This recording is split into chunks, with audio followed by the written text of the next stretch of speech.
Bro, ಒಂದು ಹುಡುಗಿ ನಿಮ್ಗೆ ಅಡಿಕ್ಟ್ ಆಗ್ಬೇಕು ಅಂದ್ರೆ ಸಿಕ್ಸ್ ಪ್ಯಾಕ್ ಮಾಡಬೇಕು, ಇಂಪೋರ್ಟೆಡ್ ಕಾರ್ ಇರಬೇಕು, ಫೈನಲಿ 6 ಡಿಜಿಟ್ ಇನ್ಕಮ್ ಇರಬೇಕು ಅಂತ ನೀವು ನಂಬಿದ್ರೆ ಸುಮ್ಮನೆ ನಿಮ್ಮ ಟೈಮ್ ವೇಸ್ಟ್ ಮಾಡ್ತಿದ್ದೀರ.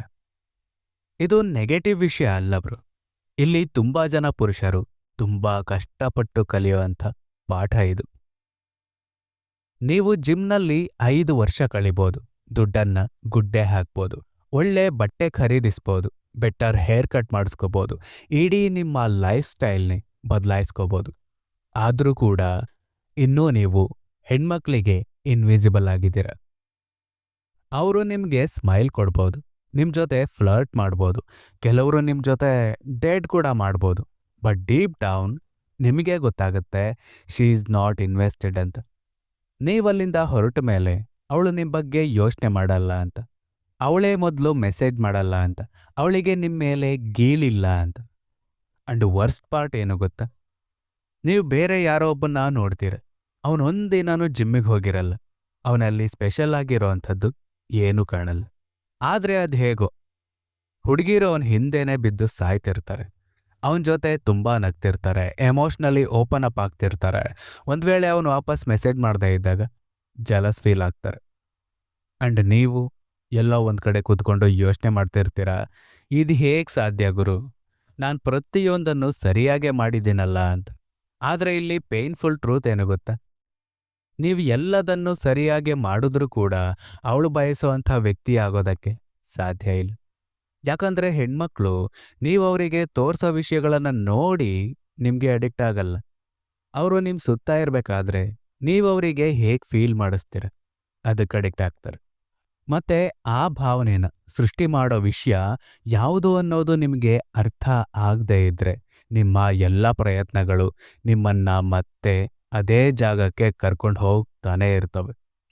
ಹಾಗಾಗಿ ನಿಮ್ಮದು ಇಂಪ್ರೆಸಿವ್ ಪರ್ಸನಾಲಿಟಿ ಆದರೂ ಕೂಡ ಇಗ್ನೋರ್ ಮಾಡಿಸ್ಕೊಂಡು ಸಾಕಾಗಿದ್ರೆ ಈ ಪಾಡ್ಕಾಸ್ಟ್ನ ಕೊನೆವರೆಗೂ ಕೇಳಿಸ್ಕೊಳ್ಳಿ. ಯಾಕಂದರೆ ಇದ್ರ ಬಗ್ಗೆ ನಿಮಗೆ ಸ್ಟೆಪ್ ಬೈ ಸ್ಟೆಪ್ ತಿಳಿಸ್ಕೊಡ್ತೀನಿ. ಇದು ಥಿಯೋರಿ ಅಲ್ಲ, ಆದರೆ ಕೆಲಸ ಮಾಡುತ್ತೆ. ಸೊ ಶುರು ಮಾಡೋಣ. ನೀವು ನೋಡೋಕೆ ಹ್ಯಾಂಡ್ಸಮ್ ಆಗಿರ್ಬೋದು, ಮೀನಿಂಗ್ಫುಲ್ಲಾಗಿ ಮಾತಾಡ್ಬೋದು, ಅವಳನ್ನು ನಗಿಸ್ಲಬೋದು. ಆದರೆ ಒಂದು ವೇಳೆ ನಿಮ್ಮ ಎನರ್ಜಿ ಅಥವಾ ಬಿಹೇವಿಯರ್ ಅವಳಿಗೆ ನೀವು ಅವಳನ್ನು ಗೆಲ್ಲೋಕೆ ಟ್ರೈ ಮಾಡ್ತಿದ್ದೀರಾ ಅಂತ ಹೇಳಿಬಿಟ್ರೆ ಮುಗೀತು. ಶುರು ಆಗೋಕ್ಕೂ ಮುಂಚೆನೇ ಎಲ್ಲದೂ ಮುಗ್ದು ಹೋಗ್ಬಿಡತ್ತೆ.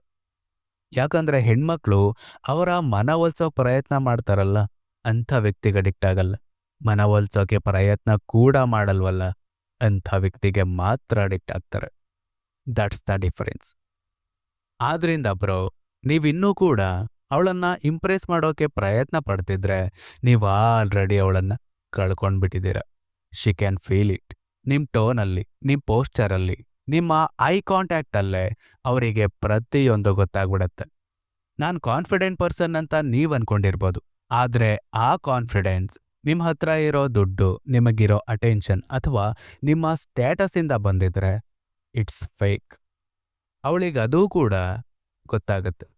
ಅವಳು ನಿಮ್ಮ ಹಿಂದೆ ಬರದೇ ಇರೋದು ಇದೇ ಕಾರಣಕ್ಕೆ.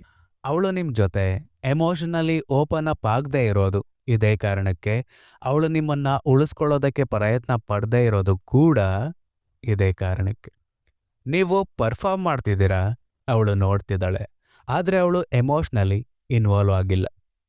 ಮತ್ತೆ ಯಾವಾಗ ಒಬ್ಬ ಹೆಣ್ಣು ಎಮೋಷ್ನಲಿ ಇನ್ವಾಲ್ವ್ ಆಗಲ್ವೋ ಆಗ ಅವಳಲ್ಲಿಂದ ಹೋಗೋಕ್ಕೂ ಮುಂಚೆನೇ ಹೊರಟು ಬಿಟ್ಟಿರ್ತಾಳೆ. ಹಾಗಾದ್ರೆ ಹೆಣ್ಮಕ್ಳು ಯಾವುದಕ್ಕೆ ಅಡಿಕ್ಟ್ ಆಗ್ತಾರೆ? ಅವ್ರು ಅಡಿಕ್ಟ್ ಆಗೋದು ನಿಮ್ಮ ಆಂತರಿಕ ಸ್ಥಿತಿಗೆ ಮಾತ್ರ, ಟು ಯುವರ್ ಇಂಟರ್ನಲ್ ಸ್ಟೇಟ್ ಅಷ್ಟೇ. ನಿಮ್ಮ ಬಟ್ಟೆ ಅಲ್ಲ, ನಿಮ್ಮ ಕೆಲಸ ಅಲ್ಲ, ನಿಮ್ಮ ಫಿಸಿಕ್ಕು ಅಲ್ಲ.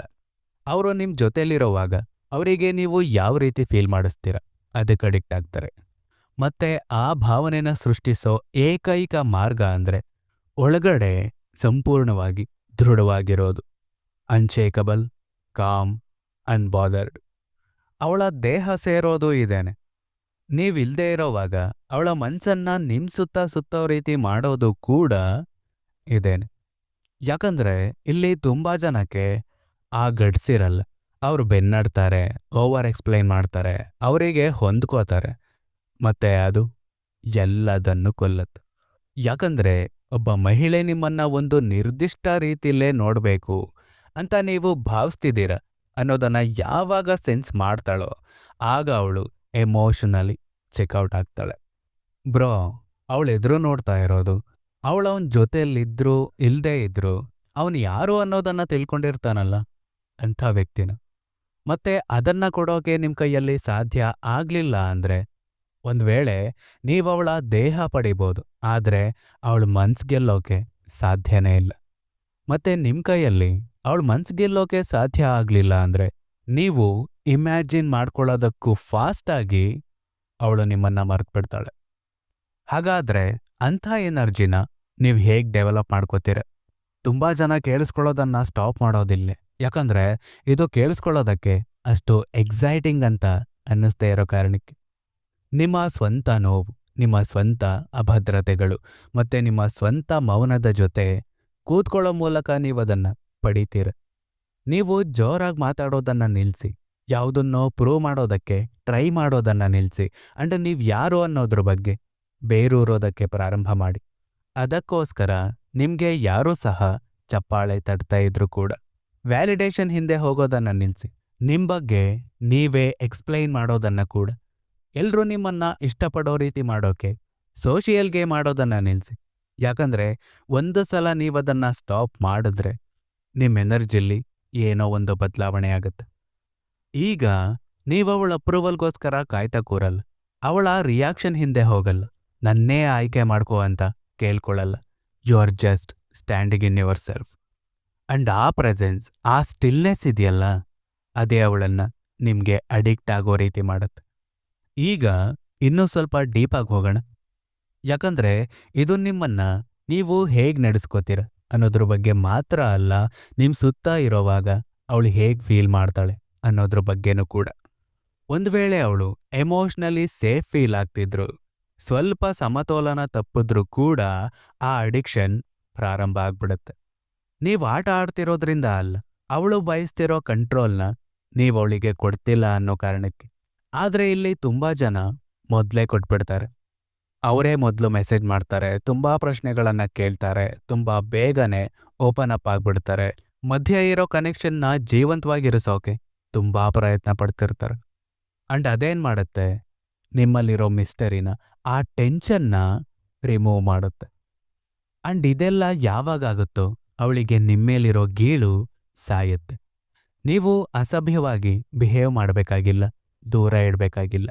ಆದ್ರೆ ಅದನ್ನ ಅವಳು ಗಳಿಸ್ತೇನೆ ಎಮೋಷ್ನಲಿ ಅವಳಿಗೆ ಅವೈಲೇಬಲ್ ಆಗಬೇಡಿ. ಅವಳು ಹಿಂದೆ ಹೋಗಬೇಡಿ, ಎಕ್ಸ್ಪ್ಲೈನ್ ಮಾಡಬೇಡಿ. ಅವಳು ನಿಮ್ಮ ಬಗ್ಗೆ ಹೇಗೆ ಭಾವಿಸ್ತಾಳೆ ಅನ್ನೋದನ್ನ ಸರಿಪಡಿಸೋಕೆ ಪ್ರಯತ್ನ ಪಡಬೇಡಿ. ಅವಳಿಗೆ ಚಿಂತೆ ಮಾಡೋಕೆ ಬಿಟ್ಬೇಡಿ. ಆ ಚಿಂತೆ, ಆ ಅನ್ಸರ್ಟೆನಿಟಿ ಇದೆಯಲ್ಲ, ಅದು ತುಂಬಾ ಅನ್ಕಂಫರ್ಟಬಲ್ ಆಗುತ್ತೆ ಅವಳಿಗೆ. ಆದ್ರೆ ಅಟ್ರಾಕ್ಷನ್ನ ಕ್ರಿಯೇಟ್ ಮಾಡೋದು ಅದೇನೆ. ಯಾಕಂದ್ರೆ ಈಗ ಅವಳ ಕೈಯಲ್ಲಿ ಸಂಪೂರ್ಣವಾಗಿ ಅರ್ಥ ಮಾಡ್ಕೊಳಕ್ಕಾಗದೇ ಇರೋ ಯಾವುದೋ ಒಂದು ವಿಷಯನ ಬೆನ್ನಟ್ಟೋಕೆ ಪ್ರಾರಂಭ ಮಾಡ್ತಾಳೆ. ಒಂದು ನಿಜವಾದ ವ್ಯಸನ ರೂಪುಗೊಳ್ಳೋದು ಹೀಗೇನೆ. ನೇರವಾಗಿ ಹೇಳ್ಬಿಡ್ತೀನಿ ಕೇಳಿ. ಯಾರೋ ನನ್ನ ನೆನ್ಪು ಮಾಡ್ಕೋಬೇಕು ಅಂತ ಏನೇನೋ ಪ್ರಯತ್ನ ಮಾಡೋದನ್ನ ನಿಲ್ಲಿಸಿದಾಗ ನೀವು ಯಾರ ಕೈಯಲ್ಲೂ ಮರೆಯೋಕ್ಕಾಗದೇ ಇರೋ ವ್ಯಕ್ತಿ ಆಗ್ತೀರ.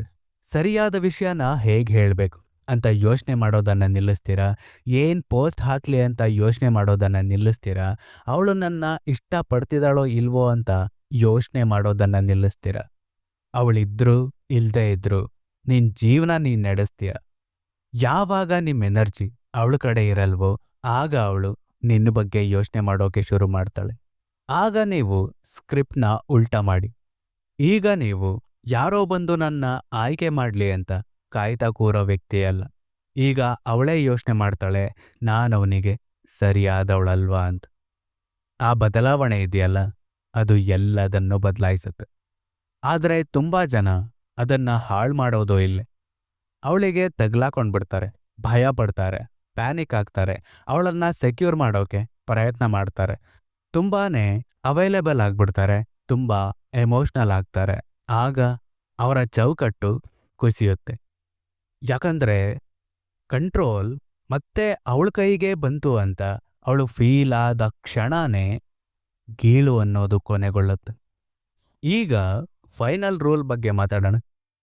ನೀವು ಅವಳನ್ನ ಉಳಿಸ್ಕೋಬೇಕು ಅಂದ್ರೆ ನೀವು ಅವಳನ್ನ ಕಳ್ಕೊಳ್ಳೋದಕ್ಕೂ ರೆಡಿ ಇರಬೇಕು.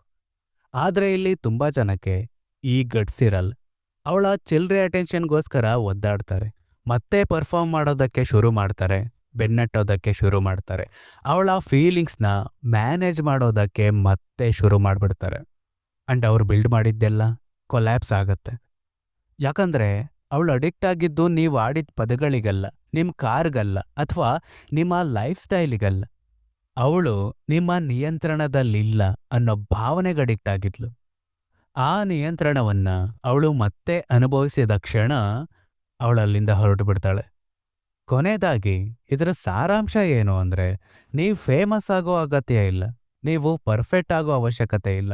ಆದ್ರೆ ನಿಮ್ಮ ಆಂತರಿಕ ಪ್ರಪಂಚನ ನಿಯಂತ್ರಿಸೋಕೆ ನಿಮ್ಮ ಕೈಯಲ್ಲಿ ಸಾಧ್ಯ ಆದ್ರೆ ಮತ್ತೆ ನಿಮ್ಮ ಭಾವನಾತ್ಮಕ ಸ್ಥಿತಿಯ ಮೇಲೆ ಅವರಿಗೆ ಅಧಿಕಾರ ಕೊಡೋದನ್ನ ನಿಲ್ಸಿದ್ರೆ ಅವಳದನ್ನ ಫೀಲ್ ಮಾಡ್ತಾಳೆ. ಒಂದು ಸಲ ಅವಳದನ್ನ ಫೀಲ್ ಮಾಡಿದ್ರೆ ಅವಳು ನಿಮ್ಮನ್ನ ಯಾವತ್ತಿಗೂ ಮರೆಯಲ್ಲ. ಆಕ್ಷನ್ ತಗೊಳ್ಳಿ. ಈ ಪಾಡ್ಕಾಸ್ಟ್ ನಿಮ್ಗೆ ಹರ್ಟ್ ಮಾಡಿದ್ರೆ ಸುಮ್ಮನೆ ಸ್ವೈಪ್ ಮಾಡಿ ಇಷ್ಟೊತ್ತು ಹೇಳಿದ್ದನ್ನೆಲ್ಲ ಮರ್ತ್ಬಿಡೋದಲ್ಲ.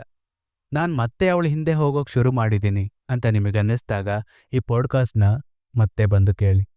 ಎಲ್ಲ ಕರೆಕ್ಟಾಗೆ ಮಾಡ್ತಿದ್ದೇನೆ ಬ್ರೋ, ಆದರೂ ನನ್ನ ಇಗ್ನೋರ್ ಮಾಡ್ತಿದ್ದಾಳೆ ಅಂತ ಹೇಳೋ ಫ್ರೆಂಡ್ಗೆ ಇದನ್ನು ಶೇರ್ ಮಾಡಿ.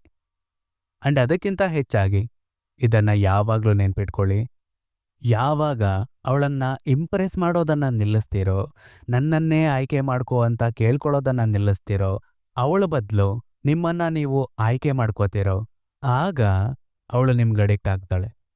ನಿಮ್ಮ ಮಾತುಗಳಿಗಲ್ಲ, ನಿಮ್ಮ ಲೈಫ್ ಸ್ಟೈಲ್ಗೂ ಅಲ್ಲ. ಅವಳ ಕೈಯಲ್ಲಿ ಕಂಟ್ರೋಲ್ ಮಾಡೋಕ್ಕಾಗದೇ ಇರೋ ವ್ಯಕ್ತಿ ಸುತ್ತ ಇರೋವಾಗ ಅವಳು ಹೇಗೆ ಫೀಲ್ ಮಾಡ್ತಾಳೆ ಅದರಿಂದ ಮಾತ್ರ.